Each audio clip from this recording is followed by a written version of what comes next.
چلو در رسول پہ چلتے، آؤ حضور کی بارگاہ۔ کہتے ہیں نبی پاک کی بارگاہ میں آئے، حضور نے چہرے دیکھے، کریم سے مسئلہ نہیں پوچھنا پڑا۔ میرے مصطفیٰ کریم نے فرمایا بھوک لگی ہوئی ہے تم تینوں کو؟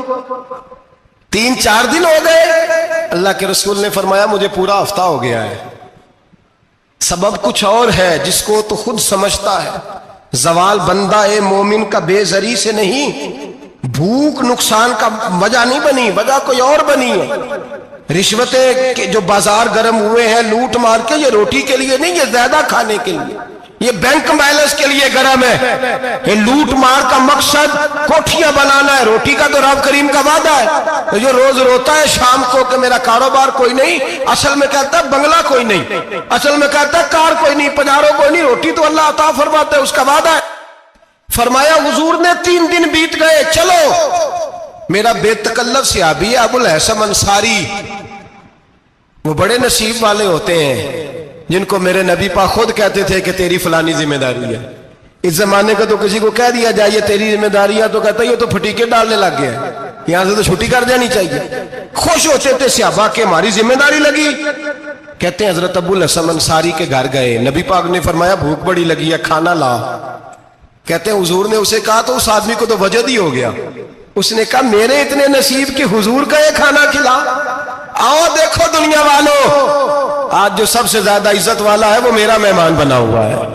فرماتے ہیں وہ دوڑے گئے، بکری اٹھائی، ذبح کی، بیوی کو کہنے لگے روٹی تیار کر، ادھر کھجوریں توڑی، انگور توڑے، کہنے لگے حضور آپ جب تک تناول کریں تب تک کھانا پک جاتا ہے۔ حضرت عمر کہتے ہیں روٹی پک کے آئی، بڑا پیارا گوشت، بڑا اچھا سالن، بڑا خوبصورت خلوص والا کھانا۔